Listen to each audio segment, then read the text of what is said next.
Good afternoon, Ram Ram, नमस्कार, जय हिंद। मैं संदीप सिवाज स्वागत करता हूं आप सभी बच्चों का आपके अपने बेहतरीन और शानदार लर्निंग प्लेटफॉर्म पर। उम्मीद करता हूं आप और आपका परिवार एकदम स्वस्थ होगा, तंदुरुस्त होगा। जितने भी बच्चे आज के सेशन में मेरे साथ लाइव जुड़ते जा रहे हैं, फटाफट एक बार बता दीजिएगा ऑडियो वीडियो एकदम परफेक्ट है, क्लियर है, ओके है।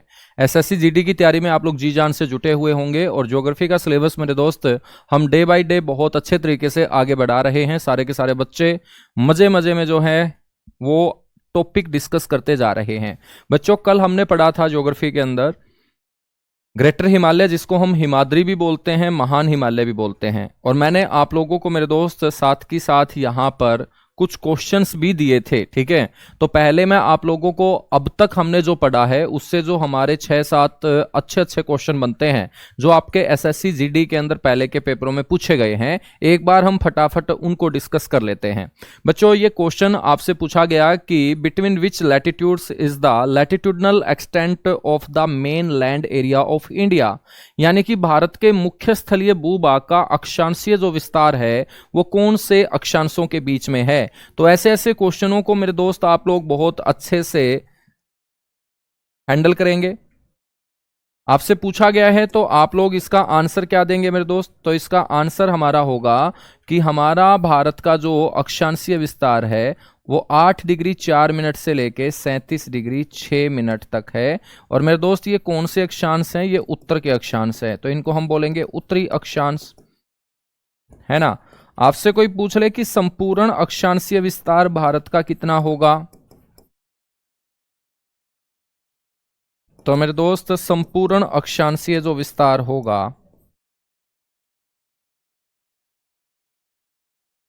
वो होगा 6 डिग्री 4-5 मिनट से लेके 37 डिग्री 6 मिनट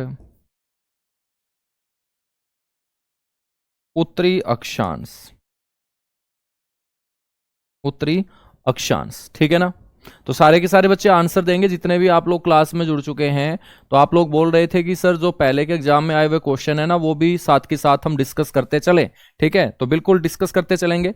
अगला क्वेश्चन है, through which state does the Indian standard time line pass. बच्चों, भारतीय मानक जो समय रेखा है वो कौन से राज्यों से होकर गुजरती है? तो इसका आंसर आप लोग क्या देंगे? तो पहले तो आपको पता होना चाहिए कि भारतीय मानक समय रेखा हम किसको बोलते हैं। भारतीय मानक समय रेखा हम बोलते हैं 82.5 डिग्री पूर्वी देशांतर को।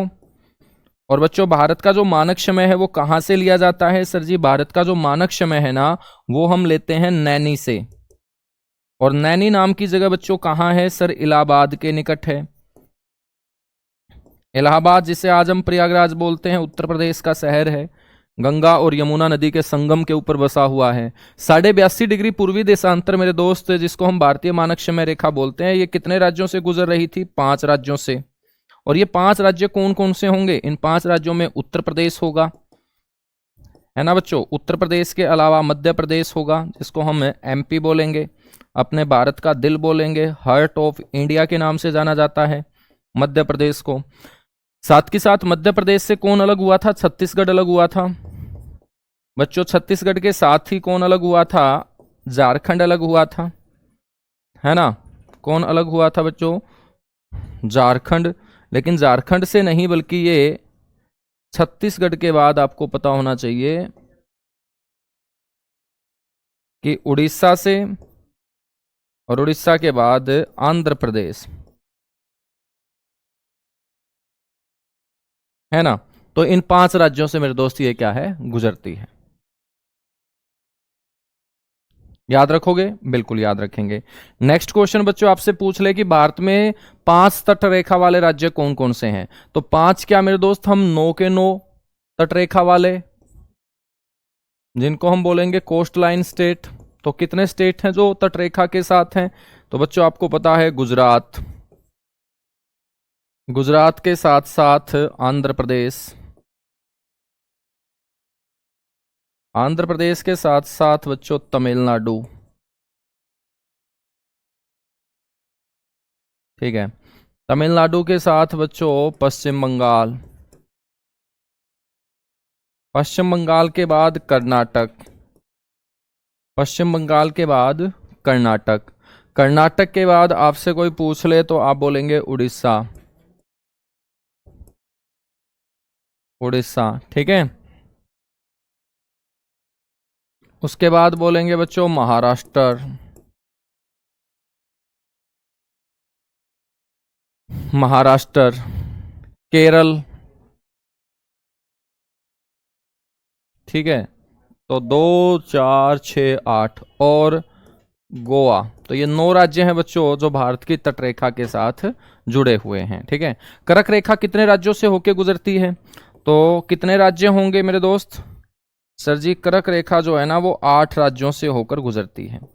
आठों के आठों राज्य जो है वो भी मैंने आप लोगों को बताए थे। तो ऐसे ऐसे क्वेश्चन ही आपके एसएससी जीडी के अंदर पूछे गए हैं।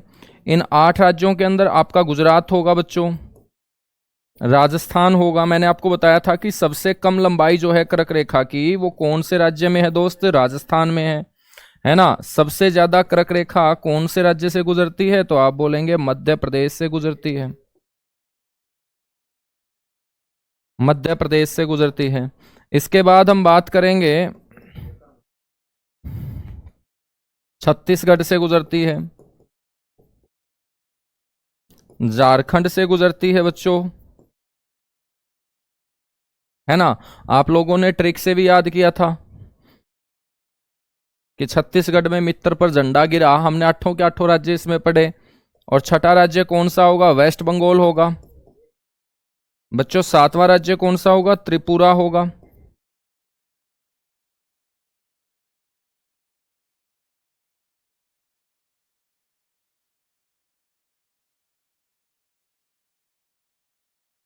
मेरे दोस्त एक मिजोरम होगा। कौन सा होगा? मिजोरम होगा। बचपन में एमबीए किया, बिल्कुल आप अपनी ट्रिक बनाइएगा। बहुत खुशी होती है जब बच्चे खुद की ट्रिक बनाते हैं ना, कि जब खुद की ट्रिक बनाएंगे तो लंबे समय तक याद रहेगी, वो कभी भूली ही नहीं जाएगी। बच्चों एक क्वेश्चन आपसे पूछा जाए कि कर्क रेखा के ऊपर स्थित शहर कौन सा है, तो इसका आंसर आपका आना चाहिए कि कोई एक शहर नहीं बल्कि बहुत सारे शहर हैं जो कर्क रेखा के नजदीक हैं। और मैंने आपको ट्रिक से पढ़ाया था गरबा। गरबा, गरबा में मेरे दोस्त इस जी से क्या बनेगा? गांधीनगर। और गांधीनगर कैपिटल है कौन से स्टेट की? सर गुजरात स्टेट की। तो गांधीनगर बच्चों कैपिटल है कौन से स्टेट की? सर गुजरात स्टेट की, ठीक है। बच्चों यू से क्या बनेगा? उज्जैन। उज्जैन कहाँ है गुरुजी? एमपी के अंदर, मध्य प्रदेश के अंदर है उज्जैन। आर से क्या बनेगा? रांची। रांची कैपिटल किसकी है? झारखंड की। तो मेरे दोस्त झारखंड की कैपिटल आपसे पूछ ले तो आप बोलेंगे रांची है। और बी से क्या बनेगा? भोपाल। और भोपाल किसकी कैपिटल है? एमपी की। और मेरे दोस्त ए से क्या बनेगा? अगरतला। और अगरतला मेरे भाई किसकी कैपिटल होगी? सर त्रिपुरा की कैपिटल होगी अगरतला, ठीक है। तो ये मुख्य शहर मैंने आपको बता दिए जो कर्क रेखा के ऊपर स्थित हैं। त्रिपुरा और बांग्लादेश की सीमा को हम क्या बोलते हैं? त्रिपुरा और बांग्लादेश की सीमा को हम बोलते हैं शून्य रेखा, या बच्चों जीरो लाइन, ठीक है ना। क्या बोलते हैं हम उसे? जीरो लाइन बोलते हैं, शून्य रेखा हम उसे बोलते हैं। भारत का कौन सा राज्य बांग्लादेश से 3 तरफ से घिरा हुआ है? Which Indian state is surrounded by Bangladesh on 3 sides? तो आप बोलेंगे कि उस स्टेट का नाम है त्रिपुरा। तो इसका आंसर मेरे लाडले बच्चों क्या होगा? त्रिपुरा होगा। त्रि का मतलब ही क्या होता है? 3, और पुरा का मतलब क्या होता है? जगह। भारत की एक ऐसी जगह है जो 3 दिशाओं से बांग्लादेश के साथ घिरी हुई है, उसको हम बोलते हैं त्रिपुरा, जिसकी कैपिटल का नाम है अगरतला। पाकिस्तान की सीमा से लगे भारत के राज्यों में किसकी लंबाई सर्वाधिक है? Which of the Indian states bordering Pakistan has the longest length? तो मेरे दोस्त कौन सा वो आपका राज्य होगा? अब पाकिस्तान के साथ सीमा कौन बनाता है? जे एंड के, पंजाब, लद्दाख, इसके अलावा मेरे दोस्त राजस्थान और गुजरात। ये सारे के सारे बच्चों पाकिस्तान के साथ बॉर्डर शेयर करते हैं, लेकिन इन 5 में 3 स्टेट हैं, 2 यूटी यूनियन टेरिटरी हैं। तो बच्चों हम बात करेंगे तो इन 5 में से सबसे लंबी सीमा आज के समय कौन? तो आप बोलेंगे सर राजस्थान, ठीक है ना। जब बच्चों जम्मू कश्मीर स्टेट होता था तब जम्मू कश्मीर इसका आंसर बनता था, लेकिन अब जम्मू कश्मीर और लद्दाख एक दूसरे से अलग हो चुके हैं, ठीक है। यूनियन टेरिटरी का मेरे दोस्त इनको दर्जा मिल चुका है, यूनियन टेरिटरी का दर्जा इनको मिल चुका है, ठीक है।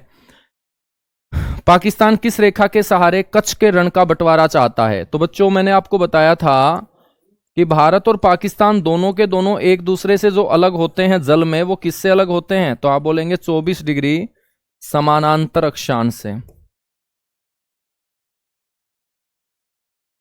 24 डिग्री समानांतर रेखा, ठीक है। 24 डिग्री जो लैटिट्यूड है वो बच्चों भारत और पाकिस्तान को एक दूसरे से जल में अलग करने का काम करता है। भारत और पाक के मध्य अंतर्राष्ट्रीय सीमा का निर्धारण कब किया गया था? तो बच्चों इस रेखा को हम बोलते हैं रेड क्लिफ रेखा, और हमने खूब पढ़ा था। ये सारे के सारे क्वेश्चन प्रैक्टिस के रूप में हैं, पढ़ा थोड़ी रहा हूं मैं, ये तो मैं आपको ऑलरेडी पहले कवर करा चुका हूं। जब ऑलरेडी मैं कवर करा चुका हूं तो ये सारे के सारे आंसर आप लोगों को फटाफट देने चाहिए, ठीक है। तो मेरे दोस्त रेड क्लिफ के द्वारा भारत और पाकिस्तान के मध्य जो सीमा रेखा खींची गई, जिसको हम रेड क्लिफ लाइन बोलते हैं, ये 17 अगस्त 1947 को खींची गई थी। 17 अगस्त 1947 को मेरे दोस्त इसको खींचा गया था, ठीक है। चलेगा, अब हम बात करते हैं यहां पर कल से आगे पढ़ना। कल हमने पढ़ा था बच्चों कौन सा हिमालय? सर कल हमने पढ़ा था ग्रेट हिमालय। अब ग्रेट हिमालय के खत्म होते ही कौन सा हिमालय शुरू होगा हमारा? सर जी ग्रेट हिमालय के खत्म होते ही ये है ग्रेट हिमालय।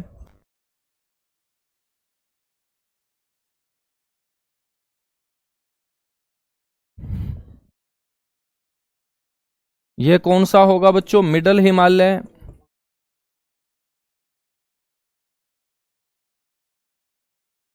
ठीक है, और इसके बाद ये हम पढ़ेंगे आउटर हिमालय।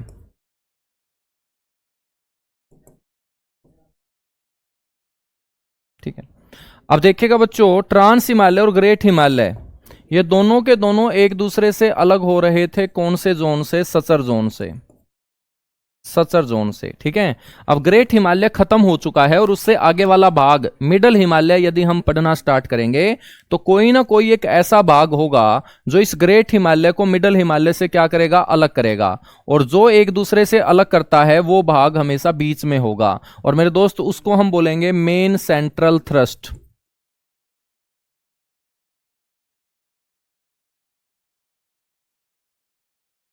उसको क्या बोलेंगे? Main central thrust. तो सबसे पहले तो आपको पता होना चाहिए, नोट करके आपको एक बात लिखनी है कि मेरे दोस्त जो मेन सेंट्रल थ्रस्ट होगा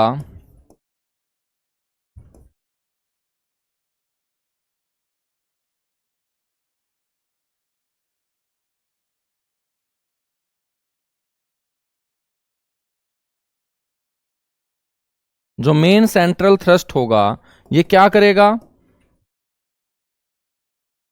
मेरे दोस्त? ये ग्रेट हिमालय को मिडल हिमालय से अलग करेगा।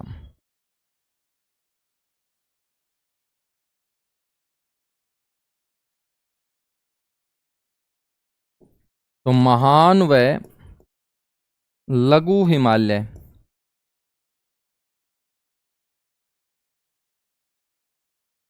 एक दूसरे से अलग,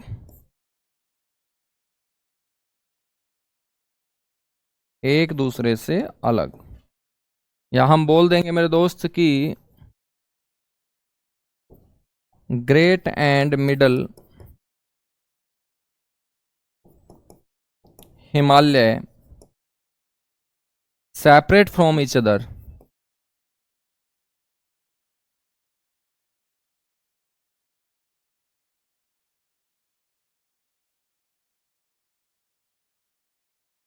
सेपरेट फ्रॉम ईच अदर, ठीक है। तो दोनों के दोनों एक दूसरे से अलग किससे होंगे? मेन सेंट्रल थ्रस्ट से होंगे।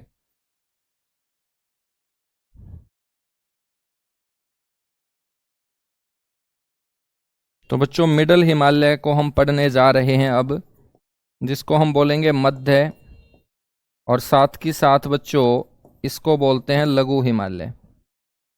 तो आपसे पूछ ले कि भाई ये कहां पर लोकेटेड है, कहां पर स्थित है, तो आप लोगों को यहां पर दिखाई दे रहा होगा कि ग्रेट हिमालय के ठीक नीचे की तरफ यदि ये ग्रेट हिमालय है तो इसके नीचे वाली दिशा क्या होगी बच्चों? दक्षिण होगी। तो सबसे पहला पॉइंट आपको इसकी स्थिति को लेकर लिखना है कि ये ग्रेट हिमालय के दक्षिण में स्थित है। पहला पॉइंट सभी को नोट करना है, अच्छे अच्छे नोट्स बनाने हैं कि ग्रेट हिमालय के दक्षिण में स्थित। ठीक है, इंग्लिश मीडियम वाले बच्चे इनको नाराज नहीं करेंगे, लिखिएगा located in south of great Himalaya.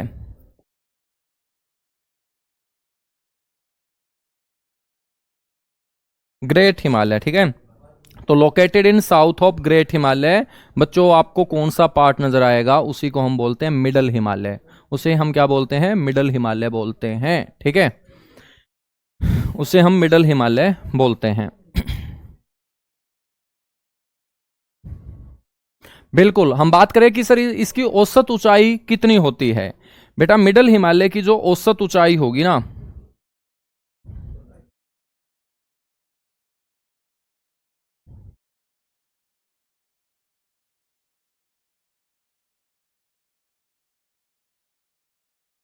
तो आपको नोट करना है एवरेज हाइट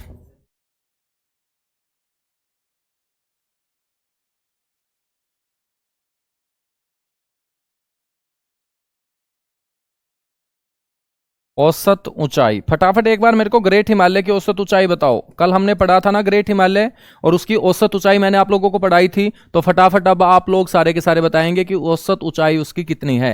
बिल्कुल बच्चों, मिडल हिमालय की औसत ऊंचाई कुछ बच्चों ने बता दी है कि सर 3000 से लेके 4500 मीटर। इसको हम मीटर लिखेंगे बच्चों, किलोमीटर मत लिख देना, इसके ऊपर फिर कोई नहीं चढ़ पाएगा, किलोमीटर बहुत ज्यादा हो जाता है।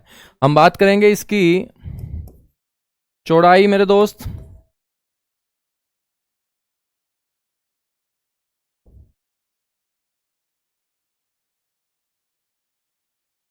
तो मिडल हिमालय की आपसे औसत चौड़ाई पूछ ले तो औसत चौड़ाई हम बोलेंगे कि सर 60 से 80।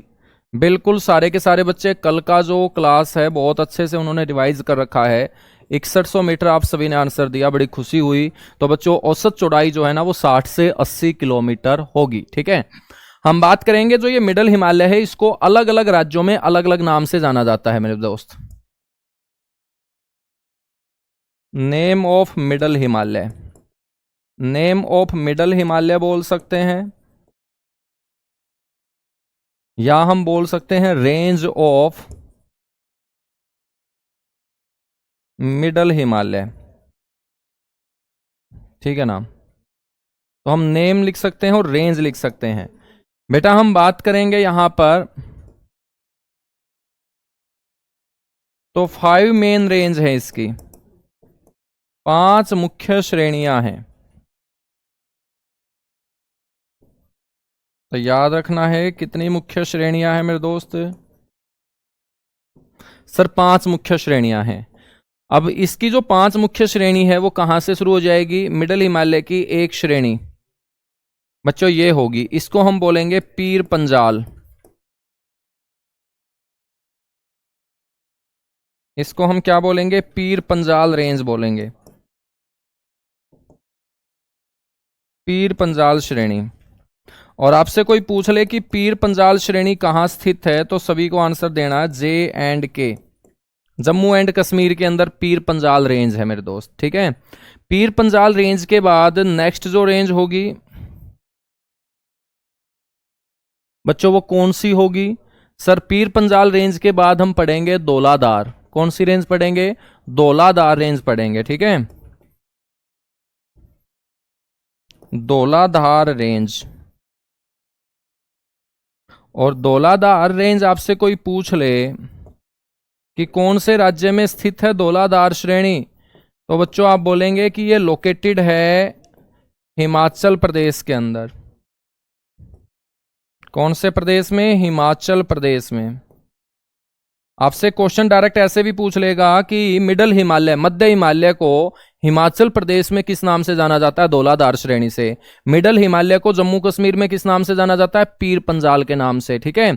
दौलाधार के बाद मेरे दोस्त अगली जो रेंज होगी वो होगी आपकी मंसूरी, या इसे हम मसूरी बोल देते हैं। क्या बोल देते हैं? मसूरी बोल देते हैं, मसूरी। मसूरी श्रेणी मेरे दोस्त ये कहाँ होगी सर? उत्तराखंड के अंदर। और इस मसूरी को हम बच्चों बोलते हैं क्वीन ऑफ माउंटेन्स, पर्वतों की रानी कहा जाता है किसे? मसूरी को। तो आपसे कोई पूछ ले कि क्वीन ऑफ माउंटेन्स, पर्वतों की रानी मेरे दोस्त किसे कहा जाता है, तो आप लोग बोलेंगे कि सर पर्वतों की जो रानी है वो कहा जाता है मसूरी को। ठीक है, और ये मिडल हिमालय है, मिडल हिमालय को मसूरी के नाम से बच्चों हम पुकारते हैं। तो इस तरीके से ये रेंज आपकी होंगी जम्मू कश्मीर में। ठीक है, इसके बाद बच्चों ये हिमाचल प्रदेश में, इसके बाद ये उत्तराखंड में, इसके बाद ये नेपाल में। ठीक है, इस तरीके से ये रेंज है। उत्तराखंड के अंदर हमने इसको एक तो बोल दिया मसूरी। मैप के ऊपर मेरे दोस्त जो आप बोल रहे हो कि मैप के ऊपर भी बता दीजिएगा, ये मैप है और ये आपका उत्तराखंड है। मसूरी के अलावा इसे क्या बोल देंगे? नाग टिब्बा, नाग टिब्बा श्रेणी। तो नाग टिब्बा श्रेणी कहाँ होगी? उत्तराखंड के अंदर होगी सर, उत्तराखंड के अंदर। ठीक है बच्चों, ये वाली जो श्रेणी है इसका नाम है धौलाधार, इसको हम बोलते हैं धौलाधार श्रेणी। और धौलाधार श्रेणी मैंने आपको पढ़ाई कहां पर? हिमाचल प्रदेश के अंदर। और मेरे दोस्त ये जो आपकी रेंज है इसका नाम है पीर पंजाल,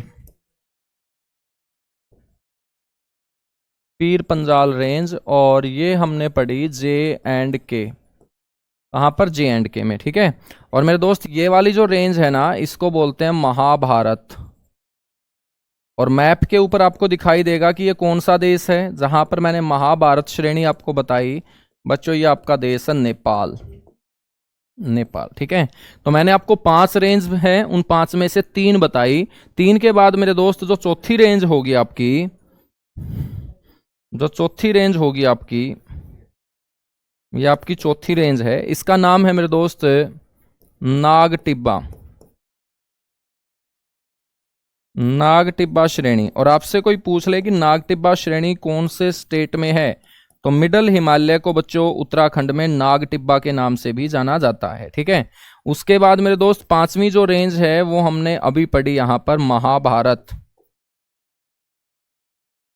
महाभारत श्रेणी। और आपसे पूछ ले कि महाभारत श्रेणी कहाँ है, तो हम सारे के सारे बच्चे बोल देंगे कि सर ये जो रेंज है ना ये नेपाल में है। कहाँ है? नेपाल के अंदर है। ठीक है, यहां तक बातें क्लियर हुई? एक बार सारे के सारे बच्चे थम्स अप करेंगे, उसके बाद आगे बढ़ेंगे। बहुत बढ़िया, शानदार, जबरदस्त। एक बार फटाफट बताइएगा। यहां तक बातें क्लियर हैं तो मेरे दोस्त आगे बढ़ेंगे हम। बिल्कुल, घास के मैदान भी यहाँ पर पाए जाते हैं, बहुत सारे पर्यटन स्थल भी हैं, उनके ऊपर भी हम बात करेंगे, है ना। तो कौन कौन से ग्रास लैंड मिडल हिमालय के ऊपर है और कौन कौन से टूरिस्ट प्लेस है मेरे दोस्त, कौन कौन से हिल स्टेशन हैं, वो भी हम चर्चा करेंगे। चलिएगा, पहले मैं आप लोगों को यहाँ पर हिल स्टेशन बता देता हूँ कि भाई मिडल हिमालय के अंतर्गत कौन कौन से हिल स्टेशन आते हैं।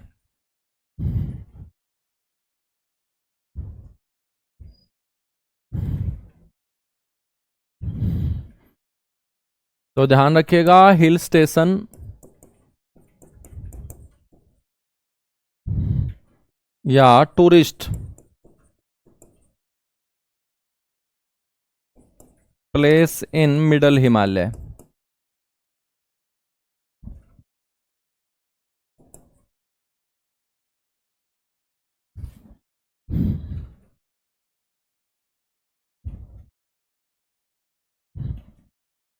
मध्य हिमालय में स्थित पर्यटन स्थल।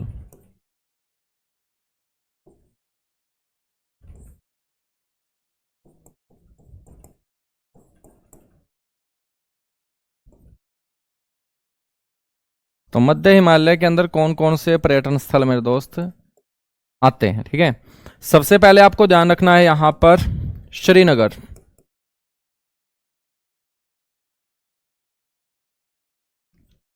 अब श्रीनगर तो कोई बच्चा मेरे से पूछने से रहा कि ये किसकी राजधानी है, तो मेरे दोस्त सभी को पता होगा ये J&K की कैपिटल है, ठीक है, श्रीनगर।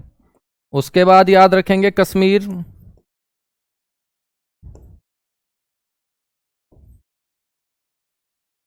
कश्मीर भी कहाँ है बच्चों? J&K में है।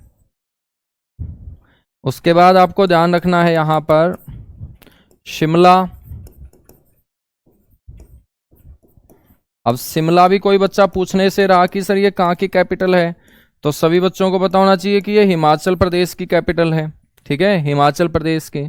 शिमला के अलावा मेरे दोस्त आपको ध्यान रखना है सोलन। अब सोलन भी कौन से राज्य का पार्ट होगा? सर सोलन भी हिमाचल प्रदेश का ही पार्ट है। सोलन और शिमला बिल्कुल पास पास है मेरे बच्चों, सोलन और शिमला बिल्कुल पास पास हैं, ठीक है बच्चों। कुल्लू मनाली, कुल्लू मनाली, ठीक है, जब तुम नौकरी लग जाओगे और बच्चों शादी वगैरह हो जाएगी तो कहाँ पे जाना पसंद करते हो तुम? कुल्लू मनाली बिल्कुल जाना पसंद करते हैं। हाँ, तो ये वो कुल्लू मनाली है मेरे दोस्त जो शादी के बाद हम घूम के आते हैं, ठीक है ना।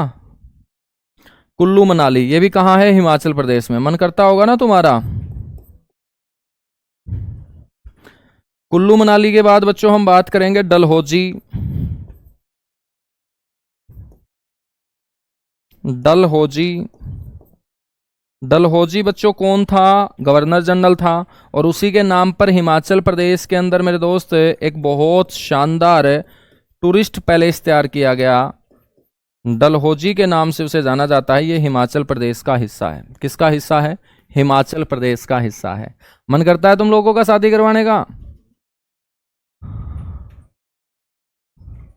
सर जी शादी नहीं होगी। क्यों नहीं होगी बेटा?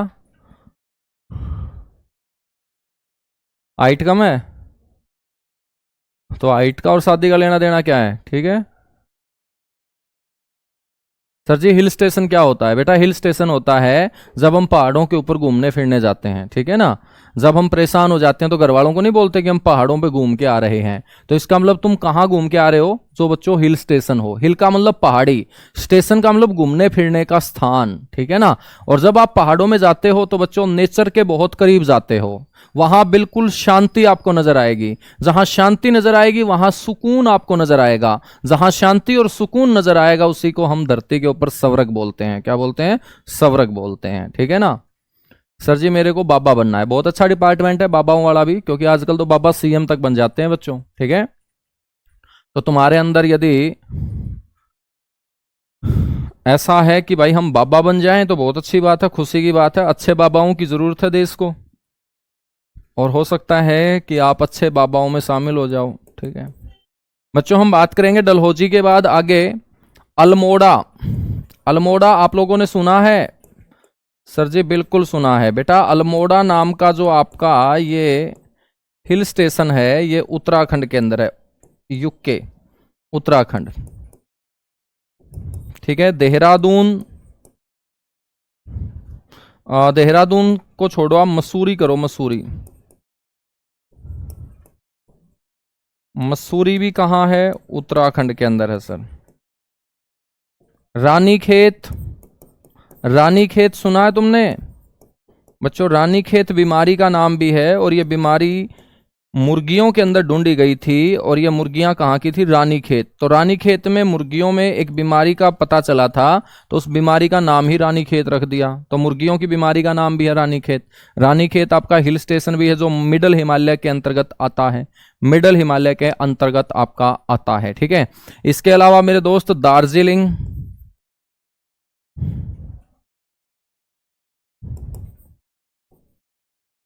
दार्जिलिंग, और दार्जिलिंग में आपसे पूछूं जो सबसे अच्छी क्वालिटी की चाय के लिए फेमस है, भारत के अंदर सबसे अच्छी चाय, हाई क्वालिटी टी, उच्च गुणवत्ता वाली चाय आपको कहां नजर आएगी? सर दार्जिलिंग में। और बेटा ये दार्जिलिंग कहां है? सर जी चाय का नाम आते ही दिमाग में आसाम आता है, लेकिन बच्चों ये आसाम का नहीं बल्कि वेस्ट बंगाल, पश्चिम बंगाल का शहर है, ठीक है ना। किसका शहर है ये? हाँ, समझ में आई बात? बिल्कुल समझ में आई। तो ये सारे के सारे हिल स्टेशन आपको मैंने पढ़ा दिए, आगे काम आएंगे। यहां तुम घूम के आना जब नौकरी लग जाओ, ठीक है। और बिना नौकरी इतनी दूर निकल मत जाना, क्योंकि फिर वापस नहीं आया जाएगा बच्चों। जेब में पैसा है तभी घूमने का मजा है। और पैसा आएगा कब? जब बच्चों हम अच्छी सी जॉब लग जाएंगे, एसएससी जीडी में हम सेलेक्ट हो जाएंगे। अब देखिएगा ये जो मिडल हिमालय मैंने आपको पढ़ाया,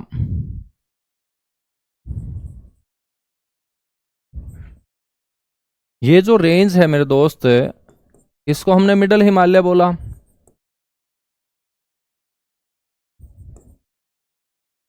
यानी कि इसको हमने मध्य हिमालय बोला। मध्य हिमालय इसको हमने बोल दिया, ठीक है बच्चों। इस मध्य हिमालय के ऊपर क्या पाए जाते हैं? घास के मैदान पाए जाते हैं। क्या पाए जाते हैं? घास के मैदान, ठीक है। तो आपको ध्यान रखना है, ये जो है आपके, ये ग्रास लैंड है, घास के मैदान है। और ये किस प्रकार के घास के मैदान होंगे बच्चों? ये आपके ठंडे घास के मैदान होंगे, जो कहां पर है? मिडल हिमालय में। और मिडल हिमालय के ऊपर पाए जाने वाले इन घास के मैदानों को हम क्या बोलते हैं? हम घास के मैदानों को बोलते हैं, जम्मू कश्मीर के अंदर मरग। तो J&K के अंदर इन घास के मैदानों को बच्चों क्या कहा जाता है? मरग। इनको हम बोलते हैं मरग, ठीक है। और बात करें उत्तराखंड की, यूके के अंदर, तो उत्तराखंड में मेरे दोस्त इनको कहा जाता है बुग्याल।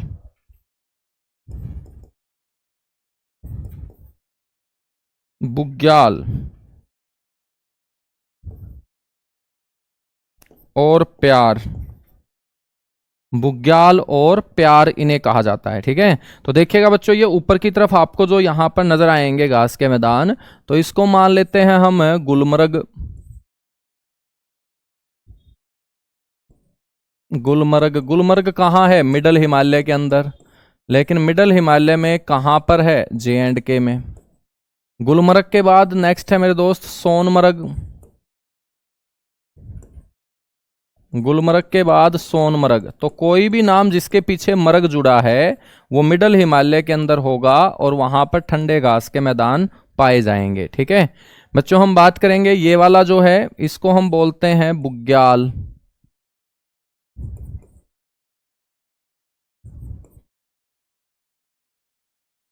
बुग्याल, ठीक है। और ये वाला जो है मेरे दोस्त, इसको हम बोलते हैं प्यार। तो ये बुग्याल और प्यार दोनों के दोनों कौन से स्टेट में होंगे? उत्तराखंड में। कहां होंगे बेटा? उत्तराखंड के अंदर होंगे, ठीक है ना। बताएगा फटाफट, ठीक है। ये जो बुग्याल है ये उत्तराखंड के साथ साथ हिमाचल प्रदेश में भी कहलाते हैं, ठीक है ना। तो ये जो बुग्याल है ये हिमाचल प्रदेश में भी कहलाता है, क्योंकि हिमाचल प्रदेश और उत्तराखंड दोनों बॉर्डर के ऊपर ही है।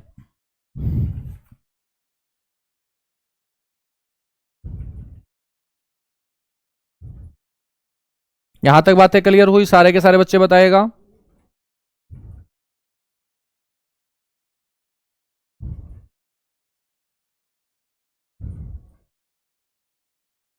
हाँ बिल्कुल, दोनों की दोनों रेंज अलग अलग है। मसूरी अलग है, नागटिब्बा अलग है।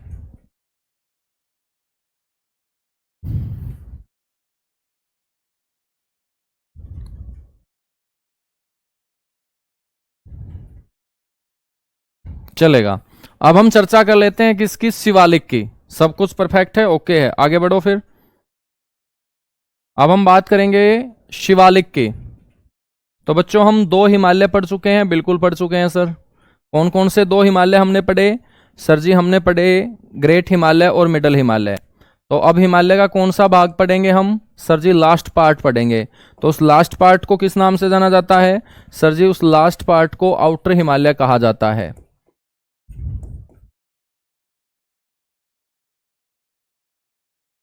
आउटर हिमालय सर उसे कहा जाता है।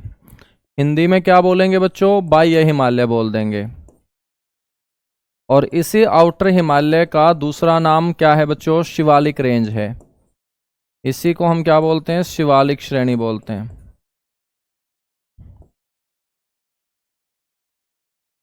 ठीक है, तो आपको ये पता होना चाहिए कि शिवालिक रेंज कौन सी है।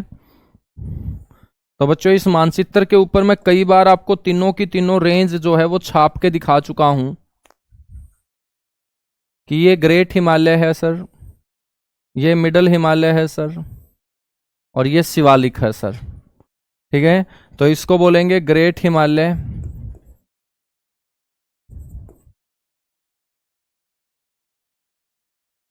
बच्चों इस बीच वाले को बोलेंगे मिडल हिमालय,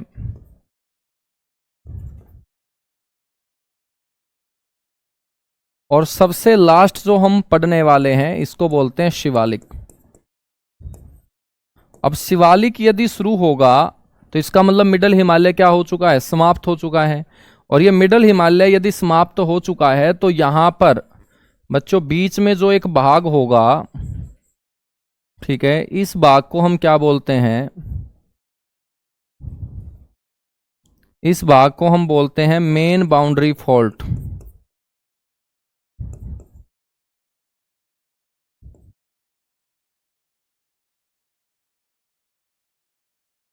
इसको हम क्या बोलते हैं,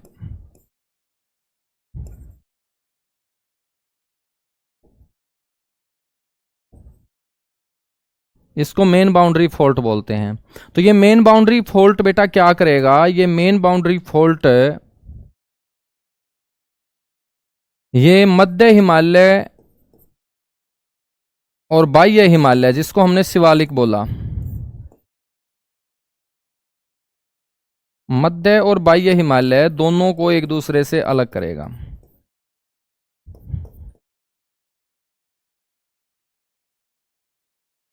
मिडल हिमालय और आउटर हिमालय जो हैं वो एक दूसरे से अलग, सेपरेट फ्रॉम ईच अदर।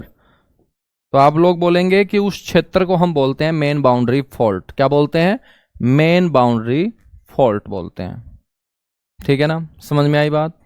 ठीक है, मैं आपसे क्वेश्चन पूछूं कि मेरे दोस्त जो शिवालिक रेंज है ये आपको कहां पर नजर आ रही है, तो आप बोलेंगे कि ये मध्य हिमालय के दक्षिण में हमें नजर आ रही है।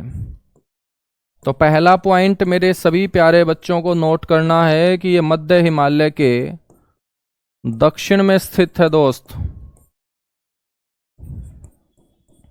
और सारे के सारे इंग्लिश मीडियम वाले बच्चे कैसे नोट करेंगे, वो ऐसे नोट करेंगे कि located in south of middle Himalaya. ठीक है भाई, मिडल हिमालय के दक्षिण में है, या हम ये भी बोल सकते हैं कि हिमालय के सबसे दक्षिण में स्थित रेंज, ठीक है, southern and outer most range of Himalaya.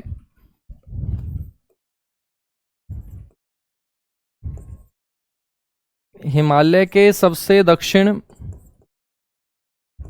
हम ऐसे भी बोल सकते हैं क्योंकि सबसे लास्ट रेंज कौन सी है हिमालय की, शिवालिक ही है, आउटर हिमालय ही है। तो हिमालय के सबसे दक्षिण में, या बोल सकते हैं आउटर मोस्ट एंड साउदर्न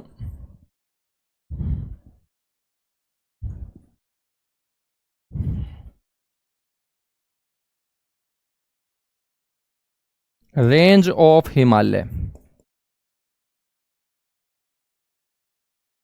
ठीक है बच्चों, हम ये भी बोलेंगे कि यह हिमालय की सबसे नवीनतम श्रेणी है क्योंकि सबसे बाद में इसका निर्माण हुआ है।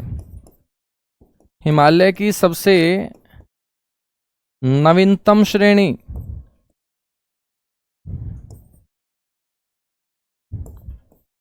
क्योंकि मेरे दोस्त इसका जो निर्माण है ना वो सबसे बाद में हुआ है, और जो सबसे बाद में पैदा हुआ होगा, सबसे बाद में जिसका निर्माण हुआ होगा, तो मेरे दोस्त वो क्या होगी, वो सबसे नवीनतम रेंज होगी। ठीक है, तो इसको हम बोलेंगे यंगेस्ट रेंज ऑफ हिमालय।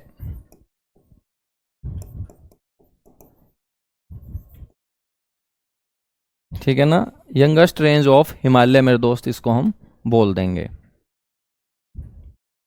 याद रखोगे, बिल्कुल याद रखेंगे। मैं आपसे पूछूं बच्चों की इसकी जो औसत ऊंचाई है वो क्या रहेगी, एवरेज हाइट,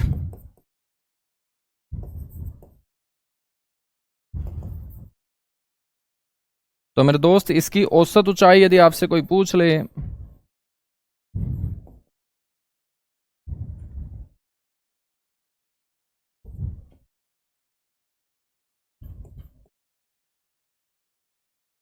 वो आप बोलेंगे 600 से 1200 मीटर।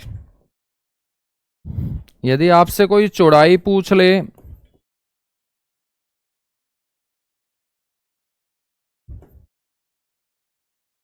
तो बेटा शिवालिक की जो चौड़ाई है, चौड़ाई हमेशा किलोमीटर में, मैंने आपको बताया कि चौड़ाई आपको किस में लिखनी है, किलोमीटर में लिखनी है। सर जी कैसे याद करने हैं? बेटा याद कैसे करना है कि एक तो एक आप गद्दा ले लीजिएगा, ठीक है, और फिर उस गद्दे के ऊपर आप पहले बैठिएगा, फिर बाबा रामदेव का चैनल लगाइएगा। बाबा रामदेव एक आसन करते हैं शीर्षासन, शीर्षासन में सिर नीचे होता है और टांग ऊपर की तरफ होती है, ठीक है। तो मेरे दोस्त इस हिसाब से शीर्षासन आप करोगे तो ये याद हो जाएंगे। याद कैसे होंगे? याद प्रैक्टिस से होंगे। कितनी बार पढ़ते हो तुम दिन में? अब एक बार भी तुम रिवाइज नहीं करते होंगे और एक बार में रिवाइज कैसे हो जाएंगे? तो कम से कम आपको 3 से 4 बार पढ़ना पड़ेगा ना। एक बार आपने क्लास अटेंड की है, क्लास अटेंड करने के बाद एक बार फिर आपने रिवीजन किया, फिर बच्चों दूसरी बार रिवीजन किया, फिर तीसरी बार रिवीजन किया, फिर चौथी बार रिवीजन किया, और फिर मेरे बच्चों मेरे से क्वेश्चन पूछना कि सर ये याद कैसे होंगे, और ऐसा क्वेश्चन तुम पूछ ही नहीं पाओगे क्योंकि तब तक सारा का सारा याद हो चुका होगा। तो जीके के अंदर 3 से 4 बार अपने को रिवाइज करना होता है। आप मान के चलिएगा कि मेरे दोस्त यदि हम एक बार में ही लिखते लिखते सारा का सारा दिमाग में सेट कर लेते तो बच्चों हमें नासा वाले उठा ले जाते घर से, क्योंकि इतना तेज दिमाग धरती के ऊपर नासा वाले छोड़ते नहीं है, ठीक है। तो मेरे दोस्त एक बार में याद थोड़ी होगा यार, 3 से 4 बार आपको रिवाइज करना पड़ेगा। एक बार में तो मेरे भी याद नहीं हुआ, किसी के भी याद नहीं होता, चाहे कितना भी बड़ा धुरंधर क्यों ना हो, ठीक है। तो 3 से 4 बार पढ़ना पड़ेगा। पढ़ते तुम हो नहीं, क्वेश्चन ये पूछते हो कि कैसे याद होंगे। मोबाइल चलाना कैसे सीख लिया था तुमने? मोबाइल का एक एक फंक्शन आप लोगों को पता है, मोबाइल की सेटिंग के अंदर जाके हर चीज की सेटिंग आपको पता है। वो कैसे सीख ली? माँ के पेट से सीख के आए थे मोबाइल की सेटिंग? प्रैक्टिस की है ना डेली, मोबाइल से दोस्ती की है ना, सुबह शाम हाथ में रखते हो ना मोबाइल। तो मेरे दोस्त इतना अच्छा दोस्त बना रखा है कि उसकी एक एक बात से परिचित हो तुम। तो पढ़ाई को भी अपना दोस्त बनाओ, किताबों को भी अपना दोस्त बनाओ, तब मेरे से आपको पूछने की जरूरत ही नहीं पड़ेगी कि याद कैसे होगा, ठीक है। तो चौड़ाई कितनी बोलोगे? 50 किलोमीटर बोलेंगे। कितनी बोलेंगे? 50 किलोमीटर बोलेंगे, ठीक है। आपसे कोई पूछ ले कि मेरे दोस्त किस शिवालिक क्षेत्र में आने वाले जो घाटियां हैं उनको किस नाम से जाना जाता है, तो आप बोलेंगे उन्हें कहा जाता है दून। क्या कहा जाता है? दून। तो अगला पॉइंट नोट करेंगे सारे के सारे बच्चे। तो तुम प्रैक्टिस करना स्टार्ट कर दो बेटा, सारा का सारा याद होगा। जो बच्चा नौकरी लगेगा ना उसको पूछने की जरूरत नहीं होती, वो तो सिर्फ सारा का सारा काम पढ़ाई में व्यस्त रहता है। उसको पता है कि एक दिन में नहीं आएगी, लेकिन बार बार मैं पढ़ूंगा तो हर हाल में आएगी ये पढ़ाई। तो ध्यान रखना है बच्चों कि जो शिवालिक रेंज हम पढ़ रहे हैं,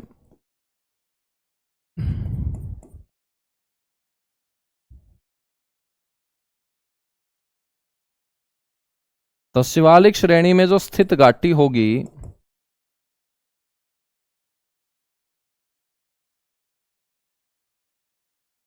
ये क्या कहलाएगी? दून कहलाएगी, ठीक है। और इस दून से अच्छा एग्जाम्पल अपने को मिलेगा देहरादून। तो बच्चों तुम समझ जाओ कि उत्तराखंड की जो राजधानी है देहरादून है वो कौन से भाग में स्थित है? आउटर हिमालय के अंदर, ठीक है। तो आपको ध्यान रखना है कि वैली लोकेटेड इन शिवालिक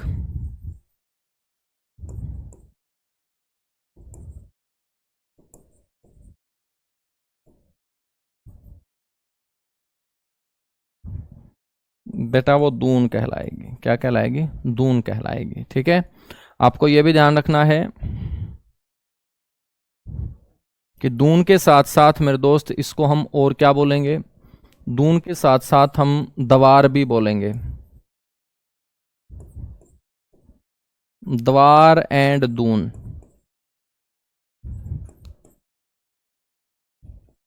ठीक है, लोकेटेड इन शिवालिक और आउटर हिमालय। ठीक है बेटा, ये जो द्वार है ना, द्वार,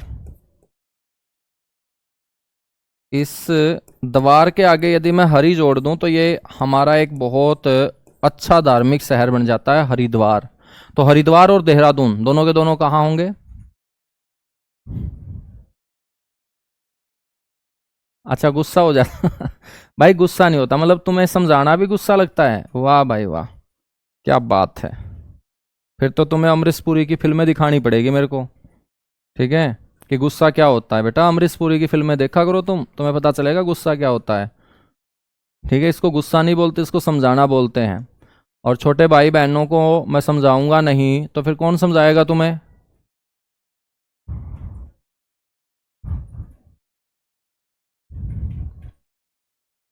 समझ में आई बात? तो ये शिवालिक का सारा भाग आप लोगों को ध्यान रखना है, ठीक है ना, सारा का सारा भाग आपको ध्यान मेरे दोस्त रखना है। ठीक है, हम बात करते हैं यहां पर बच्चों, अब जो तीसरा भाग होगा, तीनों के तीनों भाग मैं आपको पढ़ा चुका हूं। अब जो हम पढ़ेंगे वो पढ़ेंगे बच्चों ईस्टर्न हिल्स, पूर्वांचल पहाड़ियां। हेडिंग डालिएगा,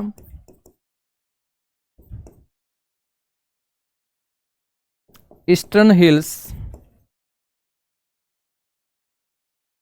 यानी कि पूर्वांचल पहाड़ियां। पूर्वांचल पहाड़ियों का मतलब क्या होगा? भारत के उत्तर पूर्व में जितनी भी पहाड़ियां हैं उन सारी की सारी पहाड़ियों को हम मेरे दोस्त क्या बोलेंगे? पूर्वांचल पहाड़ियां बोलेंगे।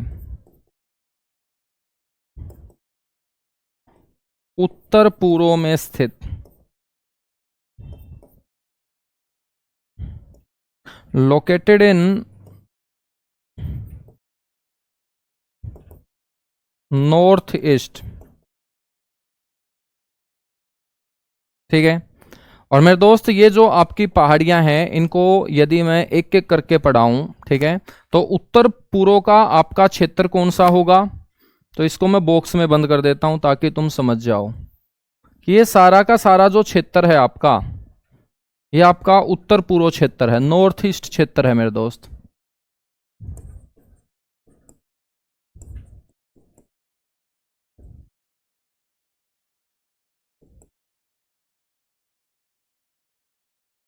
ठीक है, और इस सारे के सारे बॉक्स के अंदर जितनी भी पहाड़ियां आएंगी इन्हीं को हम क्या बोलेंगे? ईस्टर्न हिल्स बोलेंगे।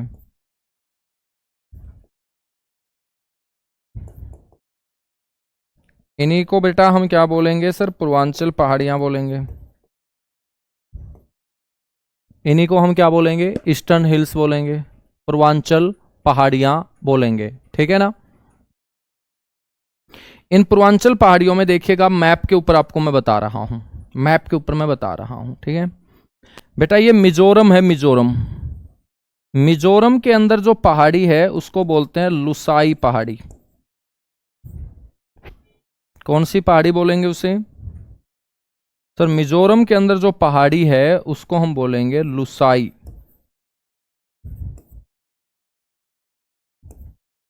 और लुसाई पहाड़ी कहां होगी? मिजोरम में होगी सर। कहां पर होगी मेरे दोस्त? मिजोरम के अंदर होगी। ठीक है बेटा, यहां पर है त्रिपुरा, तो त्रिपुरा के अंदर कौन सी पहाड़ी होगी? इनको हम बोलेंगे त्रिपुरा या त्रिपुरी हिल्स, त्रिपुरी पहाड़ी। त्रिपुरी पहाड़ी कहां होगी? त्रिपुरा के अंदर होगी। बच्चों ये है हमारा अरुणाचल प्रदेश, और अरुणाचल प्रदेश के अंदर आपको पहाड़ी याद रखनी है पटकाई बूम। अब कितने ऐसे बच्चे हैं जिनके दिमाग में ये आ रहा होगा कि सर यहां से क्वेश्चन किस तरीके से पूछा जाएगा? तो बेटा यहां से क्वेश्चन ऐसे पूछा जाएगा कि पटकाई बूम पहाड़ी भारत के कौन से राज्य में लोकेटेड है, स्थित है? तो ये कौन सा राज्य आपको नजर आ रहा है गुरुजी? ये अरुणाचल प्रदेश है। आपसे पूछा जाएगा लुसाई जो पहाड़ी है वो कौन से राज्य में है? मिजोरम के अंदर है। त्रिपुरी पहाड़ी कौन से राज्य के अंदर है? तो आप बोलेंगे ये त्रिपुरा के अंदर है। कहां है? त्रिपुरा के अंदर है। ठीक है ना।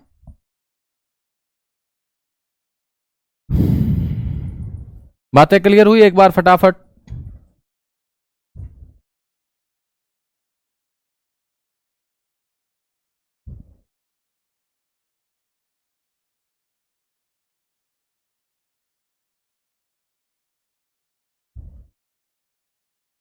एक बार फटाफट थम्स अप कीजिएगा, उसके बाद आगे बढ़ेंगे।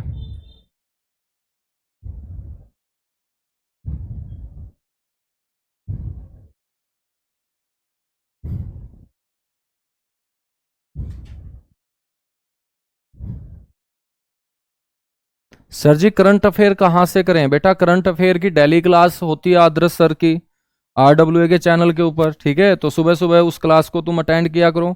आरडब्ल्यूए से हर वो चीज आप लोग कीजिए जो आपके बेहतरीन कार्य के लिए बच्चों करवाई जा रही है। तो कोई ऐसा सेगमेंट आपके एग्जाम में है ही नहीं कि जो आरडब्ल्यूए से बेहतर आप कहीं और ढूंढो उसको। तो सारी की सारी चीजें आरडब्ल्यूए के ऊपर आपको मिल रही है ना। चलेगा, आगे हम बढ़ेंगे। नेक्स्ट मेरे दोस्त हम बात करेंगे कि पूर्वांचल पहाड़ियां और कौन कौन सी हैं। सारी की सारी मैं लिख के भी बता दूंगा, एक बार मैप के ऊपर बता रहा हूं। ठीक है, तुम ये मत सोचना कि सर लिखेंगे नहीं, मैं एक एक चीज लिख के तुम्हें समझाऊंगा, साथ के साथ ये भी बताऊंगा कि कैसे आपको नोट्स बना के चलने हैं। बच्चों हम बात कर रहे हैं, ये आसाम है, ये आसाम। आसाम के अंदर 3 पहाड़ी याद रखनी है। एक पहाड़ी का नाम है ब्रैल,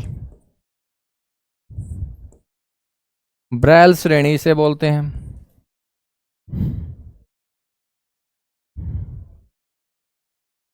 एक को मेरे दोस्त हम बोलेंगे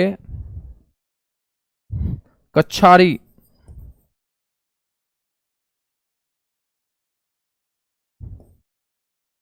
कौन सी पहाड़ी बोलेंगे? कच्छारी। एक पहाड़ी को बच्चों हम बोलेंगे मिकीर।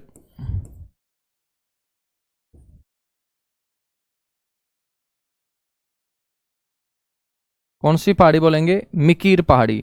तो ये तीनों की तीनों पहाड़ी कहाँ है? आसाम के अंदर है। ठीक है, तो आपसे कोई पूछ रहे कि आसाम राज्य है जिसको हम पहले किस नाम से जानते थे बेटा?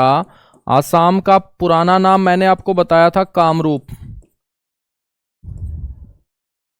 ठीक है, तो आसाम के अंदर कौन सी पहाड़ी याद रखेंगे? एक तो ब्रैल,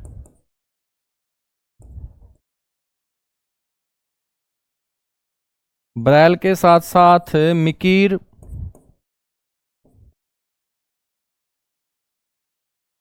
और तीसरे नंबर पे है कच्छारी पहाड़ी।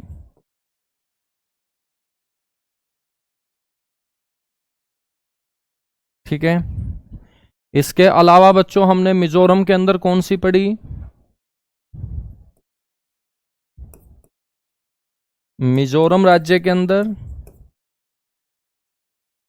तो एक तो याद रखेंगे मिजो हिल्स, इनको हम मिजो हिल्स भी बोल देते हैं,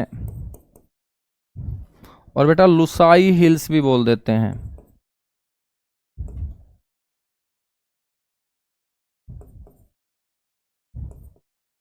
एक हमने ये पढ़ी, एक हमने त्रिपुरा में पढ़ी, और बेटा त्रिपुरा के अंदर हमने पढ़ी त्रिपुरी पहाड़ियां।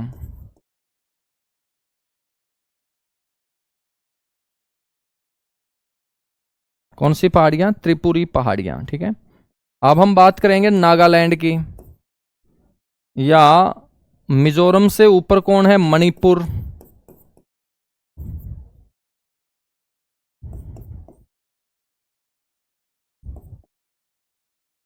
मणिपुर।